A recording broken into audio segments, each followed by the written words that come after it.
L'enjeu de notre réflexion sur la question politique est donc d'identifier les conditions de l'élaboration de la loi. Or, nous nous rendons compte qu'un tel questionnement sur l'origine de la loi est au fond un questionnement sur la nature des acteurs qui peuvent l'élaborer. Sommes-nous confrontés à des individus à la nature violente, colérique, dangereuse, qu'il faudrait parvenir à maîtriser par une souveraineté verticale et absolue, telle que le pense Hobbes par exemple? Ou bien peut-on envisager que ces individus soient des êtres rationnels, pacifiques, capables de réfléchir collectivement et harmonieusement aux règles de leur vie en commun? Autrement dit, au cœur de la question politique serait une question morale autour de la vertu du citoyen. Ainsi, penser une cité libre, ce n'est pas simplement penser une certaine forme de souveraineté, mais c'est aussi considérer les fins que cette cité peut avoir, c'est-à-dire ses objectifs, ses buts, et de faire concorder ces fins avec les buts et les fins de l'individu lui-même. Platon, dans le livre 8 de la République, s'interroge. Qu'est-ce qu'être un homme démocratique ? Or, pour lui, le régime démocratique est un mauvais régime, puisqu'il rompt l'harmonie idéale entre ce qui, pour Platon, constitue les trois parties de l'âme. Alors là, ce qu'il faut comprendre, c'est que la pensée platonicienne de la politique va utiliser l'âme comme modèle pour réfléchir finalement à la meilleure organisation dans la société. Donc il y a une sorte d'analogie faite entre l'organisation sociale et les facultés de l'âme et leur répartition à l'intérieur de l'esprit. Alors, pour Platon, il y a trois grandes facultés en nous, trois grandes parties dans l'âme qui ont en quelque sorte des jauges de niveaux différents selon les individus, ce qui va caractériser leur caractère.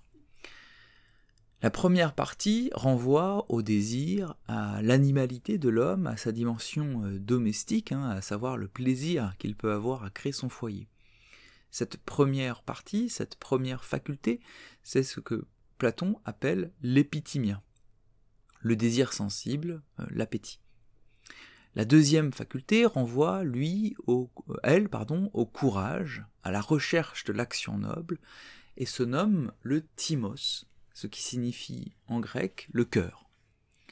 La troisième faculté, enfin, renvoie à l'intelligence et à la connaissance, c'est ce que Platon appelle le nous, qui veut dire en grec ancien la tête.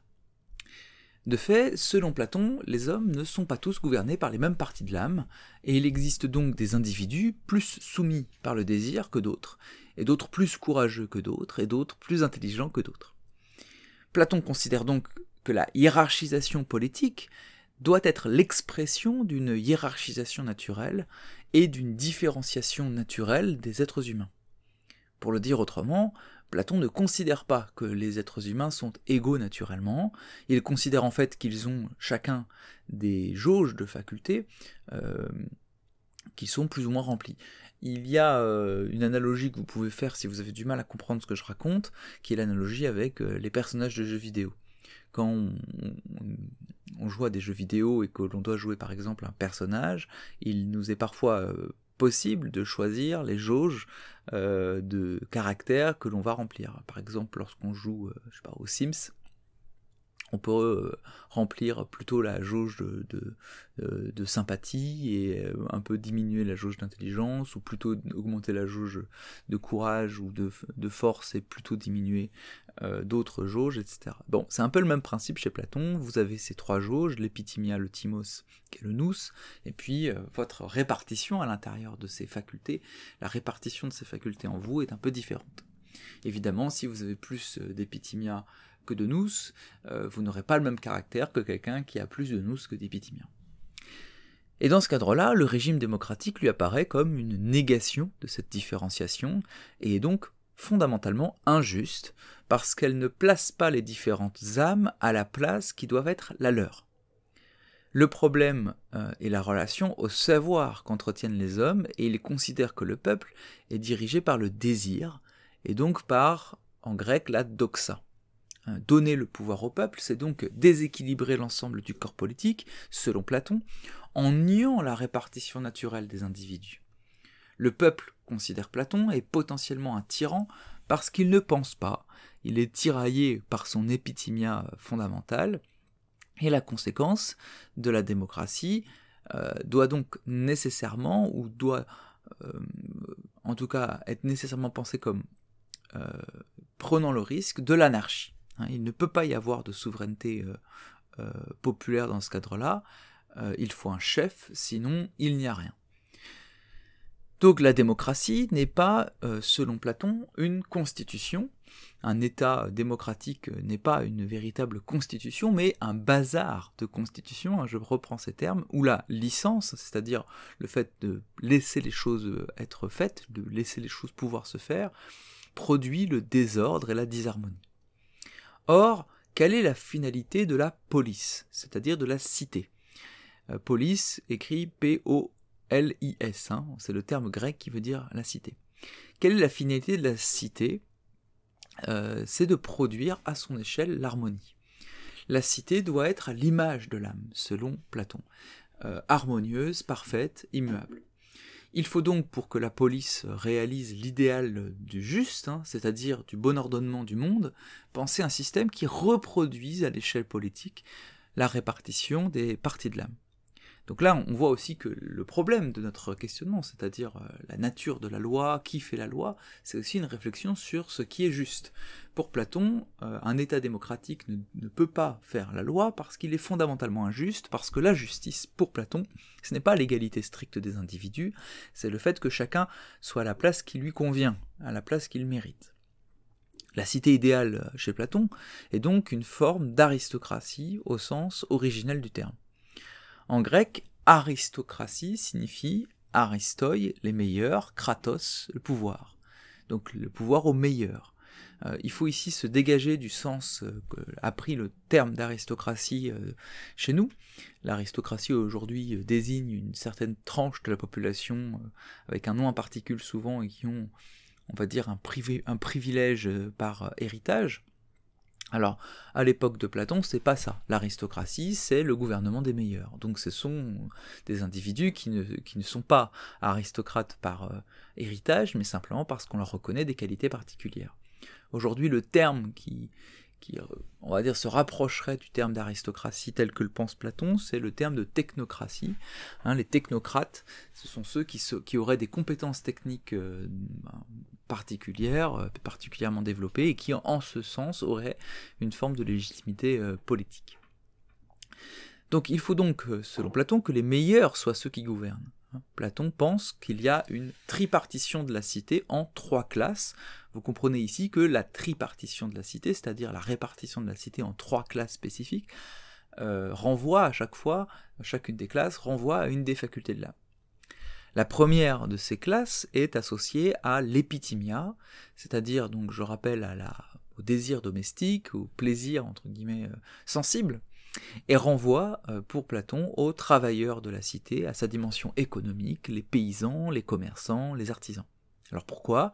Parce que les paysans, les commerçants et les artisans doivent être ceux qui ont le plus d'épithymia dans leur âme, car c'est une qualité, c'est même un avantage quand vous êtes paysan, commerçant ou artisan de vouloir faire fructifier votre foyer, car en voulant vous enrichir pour améliorer votre confort, ce que vous faites en fait, c'est enrichir la cité tout entière. La deuxième classe est associée au timos et renvoie aux guerriers. C'est la mission des défenseurs de la cité que Platon appelle les gardiens. Alors pourquoi le timos doit être spécifique aux guerriers? Alors, il y a évidemment une raison logique, c'est le fait que le timos c'est le courage, donc les guerriers doivent être courageux, mais on pourrait se dire, il suffirait de leur donner une bonne solde, assez d'argent en quelque sorte, et on pourrait aussi motiver certaines personnes associées à l'épithymia pour devenir guerriers. Mais ce qu'explique Platon, c'est que ça marche pas. Ça marche pas pour une raison toute simple, c'est que quand vous êtes dans une guerre, par exemple, que vous êtes un soldat, il vous faut plus qu'une bonne solde pour pouvoir tenir votre rang. Quand vous risquez votre vie, l'argent qu'on peut vous donner en échange ne compte pas vraiment. Donc il faut que ces individus aient des qualités spécifiques, et cette qualité spécifique, c'est donc le courage. La troisième classe, la plus noble, est associée au nous, c'est-à-dire à la tête, à l'intelligence, et sont évidemment les philosophes, qui doivent gouverner. Ainsi, pour Platon, la raison doit être à la tête de la cité, et s'incarne chez un philosophe roi, Ce philosophe roi ne vise pas le pouvoir, selon Platon, mais seulement la connaissance et la vérité.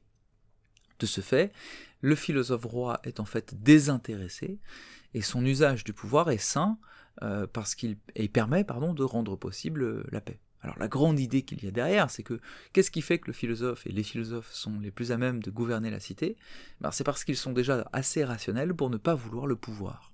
En fait, pour Platon, le problème des individus qui gouvernent une société, une cité démocratique par exemple, c'est que ce sont forcément des individus qui ont visé l'épithymia, c'est-à-dire qui ont une sorte de recherche de confort ou de plaisir par la richesse qu'ils vont pouvoir retirer, par exemple, de l'accession au pouvoir. Et dans ce cas-là, ils ne dirigent pas la cité pour la cité, mais pour eux-mêmes.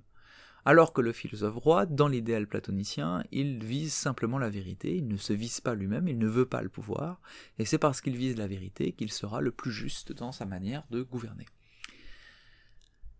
Bon, finalement, ce qu'on voit ici avec l'exemple platonicien, c'est que le point central de la pensée politique est bien un principe de justice fondé sur une psychologie, c'est-à-dire un discours sur l'âme. Psyché en grec c'est l'âme, logos, je le rappelle, c'est un mot important à connaître, ça veut dire discours raisonné. Donc c'est un principe de justice fondé sur une psychologie et qui va faire du système démocratique un système injuste, parce qu'en disharmonie avec les principes mêmes du monde. La justice, chez Platon, désigne la synthèse des trois parties de l'âme, le courage, le désir et la connaissance.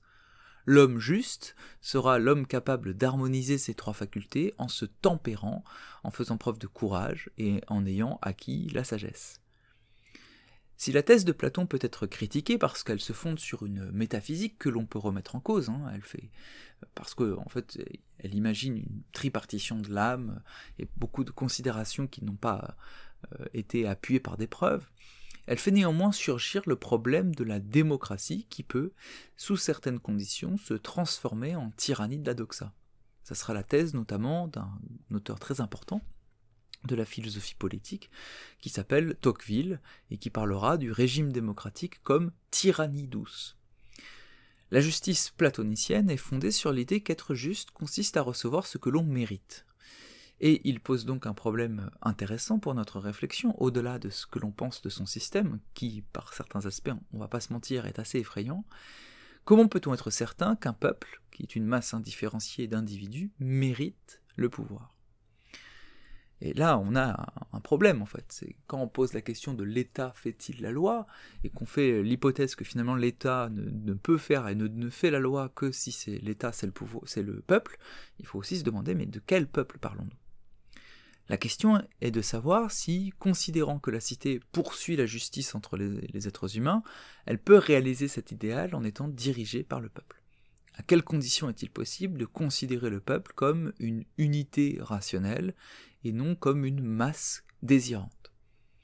L'émergence des totalitarismes au XXe siècle montre comment la frontière entre le concept de peuple, qu'on appelle le démos, et qui est à la base de la démocratie, démos, kratos, et la masse, qui en grec renvoie au concept de laos, qui veut dire une foule assemblée, comment cette frontière est mince.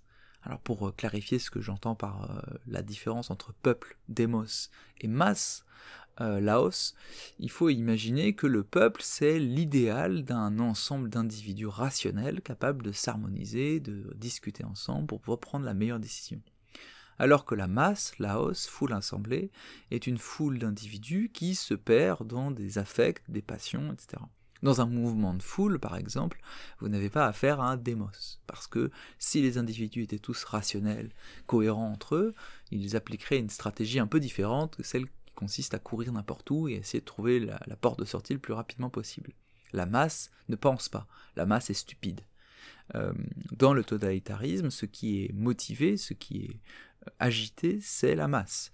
Si vous regardez des films de propagande des dictatures totalitaires, ce que l'on cherche à faire avec la masse, c'est l'idée que l'individu rationnel disparaît, en dessous une sorte de foule qui réagit aux imprécations d'un chef, alors à ses ordres, etc., sans réfléchir.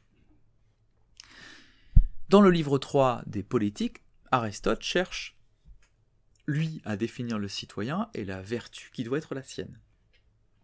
Et il va, de ce point de vue-là, s'opposer, se distinguer de Platon, et c'est pour ça que je vous en parle ici. Le citoyen est celui qui participe à l'exercice du pouvoir commun, et sa vertu propre est d'être capable d'obéir s'il doit commander, et d'être capable de commander s'il doit obéir. Donc il y a déjà dans l'idée de la vertu du citoyen chez Aristote une sorte de flexibilité, une plasticité très importante. Ainsi, à la hiérarchisation idéale de la cité platonicienne, se substitue chez Aristote la vertu d'un être capable de s'adapter à plusieurs niveaux. C'est pourquoi l'endroit où s'exerce cette vertu politique est précisément, par excellence, dans la démocratie, puisque la démocratie met en œuvre l'égalité entre les hommes. De fait, la nature politique de l'homme, c'est un terme aristotélicien, Aristote dit que l'être humain est un animal politique, va pouvoir s'actualiser, c'est-à-dire se réaliser dans la démocratie, et c'est ainsi que l'être de la cité, le citoyen, sera vertueux, au sens où il pourra réaliser ce qu'est sa nature, ce qui caractérise la vertu chez Aristote, réaliser sa propre nature. Que pouvons-nous dire au-delà d'Aristote de cette analyse ? Ce que nous voyons, et ce que je veux faire comprendre, c'est qu'il y a une ligne de fracture très nette entre une pensée politique qui essentialise les hiérarchies sociales et qui considère qu'elles sont l'expression d'une nature de l'être humain, et une pensée politique qui considère au contraire que cette hiérarchisation ne vaut que dans la mesure où elle se fonde sur le principe naturel de l'égalité entre les hommes. Chez Aristote, il y a une égalité initiale entre les êtres humains. Cette égalité vient de leur capacité justement à réfléchir, leur capacité rationnelle. Alors que chez Platon, il y a une inégalité fondamentale et naturelle entre les êtres humains. Le parti pris initial ici détermine beaucoup de la pensée politique. La ligne de démarcation de cette réflexion politique consiste en la reconnaissance ou non de qualités intrinsèques du sujet politique. Peut-on dire d'un sujet qu'il est naturellement capable d'être citoyen ou non ?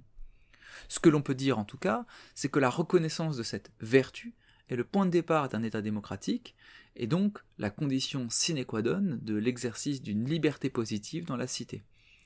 L'État peut produire des lois positivement libres, nous rendant positivement libres, à la condition où on reconnaît à l'être humain une vertu, que cette vertu soit naturelle ou acquise. Or, est-il possible de dépasser l'aporie dans laquelle nous nous trouvons, à savoir, l'homme est-il naturellement voué à être dirigé par un maître qui contient ses passions, ou est-il au contraire naturellement voué à être libre de se gouverner lui-même ? La question n'est pas seulement de savoir si l'État fait la loi, mais de quel État parlons-nous ? Qu'est-ce que c'est finalement l'État ? Est-ce que c'est un chef, un souverain, un monarque, ou est-ce que l'État est l'ensemble du peuple rassemblé en une communauté harmonieuse ? Finalement, nous tombons ici sur une dialectique dont la synthèse pourrait être l'idée que l'être humain n'est ni assujetti, ni citoyen, mais qu'il peut le devenir, et que l'enjeu du politique est autant le bon gouvernement de la cité que l'éducation du citoyen. Être juste, ce ne serait ni laisser tout le monde à sa place, ni poser un principe d'égalité, mais rendre l'égalité possible et en éduquer les citoyens pour qu'ils atteignent une forme de liberté. C'est ce qu'on va essayer de creuser au prochain épisode.